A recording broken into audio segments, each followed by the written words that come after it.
Do you enjoy reading? Do you enjoy reading short stories? Do you enjoy reading scary stories?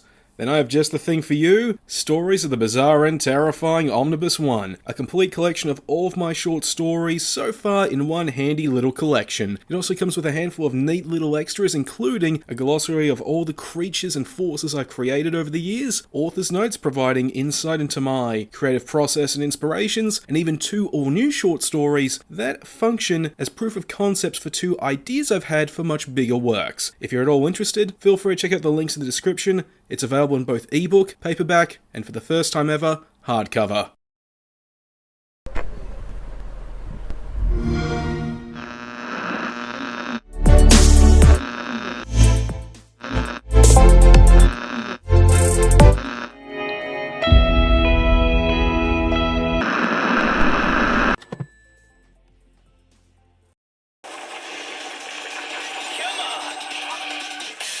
Valve's Steam Deck is something that I have been hyped over since its announcement. The concept alone of being able to take my Steam library on the go was just too incredible not to salivate over. But with it not yet being available in Australia through Steam directly, I had to get one for Christmas through a local online retailer, Kogan. So after getting through some idiocy with its delivery, I was then able to sink my teeth into it. Now after spending January and a good chunk of February chewing on it, I have one thing to say. This thing is freaking fantastic. Not only as a device to play games on, but just as a piece of hardware that you don't need to be a tech junkie to be able to appreciate. It's also the reason I have 3 or 4 brand new Switch games that I still haven't touched. They're still in the cling wrap. The first thing that stuck out to me was the design of the Steam Deck. This isn't something I tend to focus on when it comes to hardware, unless it's so bad it's uncomfortable and undesirable to use. Think the N64 controller. So it being a positive with the Steam Deck is a big deal, for me at least. When using the Steam Deck, it feels comfortable in my hands. Whether standing or seated, my hands never felt strained and I never felt discomfort. The button layout as well is simple and intuitive. It's a bog standard controller-esque layout that's supplemented by 2 trackpads, a touchscreen, and 4 rear grip buttons. No button is placed too far away or too close to where the hand rests. The addition of the non-button inputs, they allow the Steam Deck to have something close to the same level of controller customization as a keyboard and mouse on computer, allowing the user to customize the controls as thoroughly as they want for fun, comfort, or most important of all, genre-specific preference. I should make it clear that I got my hands on a 1TB OLED model rather than the original LCD one. I can't comment on the fidelity of the original model screen, but I can confirm that the new OLED screen is slippin' sweet. Every game I tried looked good, with games in particular that had colourful graphics or striking art direction looked the best. Outright phenomenal, with colours just popping out of the screen, and best of all, I hardly experienced any eye strain while using it. There were some times, but that's unavoidable with long sessions, but they have been very few and far between. I was able to make thorough use of my Steam Deck during a trip to Melbourne for the Blind Guardian concert earlier in the year, and my cousin's wedding. Let me tell you, the 3 hours to get there by bus just flew by thanks to Darksiders 2 and Cold Fear.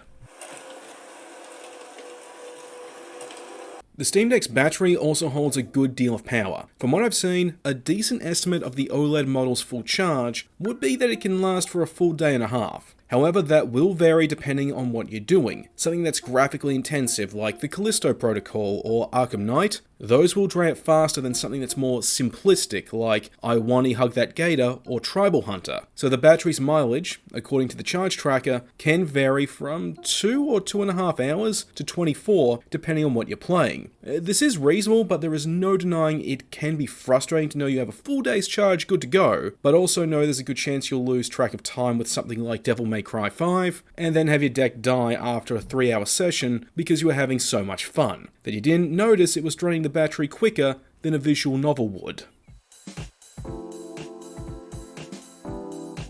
During my earliest time with the Steam Deck, I actually got addicted to testing out all sorts of games on it. While doing this, I found that the Steam Deck is ideal for playing older games and emulating console titles. There were some issues, some due to hardware limitations of the Steam Deck while others were software related, but a good chunk of the time, neither was something that couldn't be addressed one way or another. For some positive examples, these are some games that ran well. Spellforce Conquest of Io, it literally ran better on the deck than on my PC, but they have been more to do with the SSD rather than the deck itself. Cold Fear and Arkham Knight both ran butter smooth right out of the box. Visual novels run really well with no hiccups. 2D titles like Tribal Hunter and Lost Ruins looked and played great. And then there was Power World.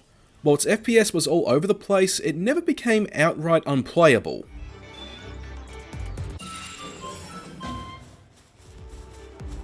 However, some games I tried did showcase both the hardware limitations and other issues of the Steam Deck. For example, Dark Messiah of Might and Magic. That can be played on the deck, and considering there is a version for the Xbox 360, it was safe to assume it would translate into being something similar to that version. But no, thanks to it being the PC version, it still expects input from a keyboard and mouse, but the only reliable way to figure out the control configuration is to edit them in the options menu, to see what button on the deck equals to what on the keyboard, factor in the complexity of the game's controls, and what you get is a functional chore more than anything that's fun to play. I gave up on trying that title out when I realized it became too easy to forget how to attack. Then there was the surprise delight of 2022, Mirror Forge. That's not a graphically intense game, but it sure ran like one. The FPS would change from room to room, or in some cases, it would hit a solid 60, only to then plunge below 10 as soon as I looked at the opposite wall. Then there are games that just won't work on it if they're not from the Steam ecosystem. This can be very annoying because two of my favourite games, those are Alan Wake and Darksiders 2. For the longest time I had them exclusively in my GOG library and they were some of the first external titles I tested, yet they just wouldn't run no matter what I tried. But then I got keys for the Steam versions, and those run perfectly right out of the box. So there's an unfortunate chance that with some games, you have no choice but to rebuy them through Steam if you want to play them on the Steam Deck. It also needs to be said that some games do require external fixes in order to work on the Steam Deck. However, this isn't a big deal thanks to the deck's open nature. You see, the Steam Deck runs on Linux, and it can swap out of its default gaming mode and into a desktop mode, which turns the Steam Deck into a handheld computer. It's here you can install games from outside of the Steam ecosystem, as well as emulators, external fixes, and software. The GOG version of RoboCop Rogue City had issues with Visual C++. Looking into how to fix this was a great way not only to get familiar with the desktop layout, but also with how to use Linux overall. Whether it be installing Bottles or EmuDeck to just exploring its format and structure, the Steam Deck is a great way to be introduced to Linux and get started with learning how to actually use it.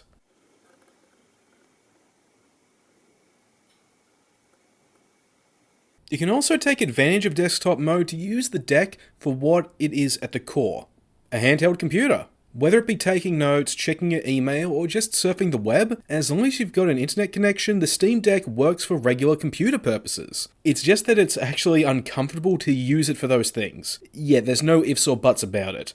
Using the trackpads, analog sticks, and the touchscreen are nowhere near as comfortable as a mouse or keyboard. Navigating desktop mode for long periods of time is just downright cumbersome. You'll feel fine doing it for quick things like adding stuff from your GOG library or adding programs, but spend enough time with it and you'll just want to put it down out of the sheer tedium.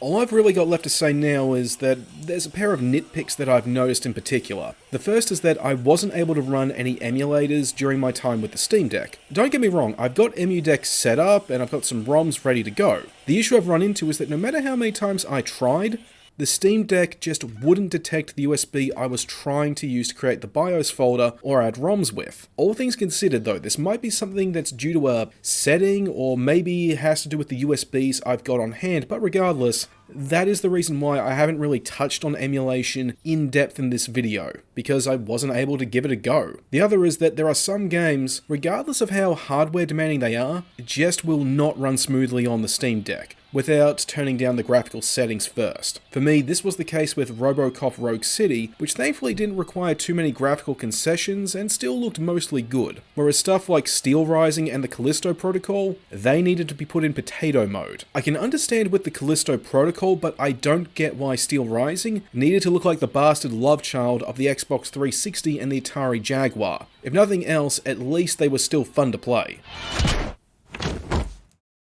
When it's all said and done, the Steam Deck is a great piece of hardware. I'm glad I got it and I'm still testing games for fun. If you can afford to get your hands on one, then regardless if you're a gamer or a tech enthusiast, I cannot recommend you grab it more. You will not regret it. They're fighting that freak! Alright, thanks for checking out this video, I really do appreciate it. If you really enjoyed it, please hit the like and the subscribe buttons, and maybe also check out the book links in the description.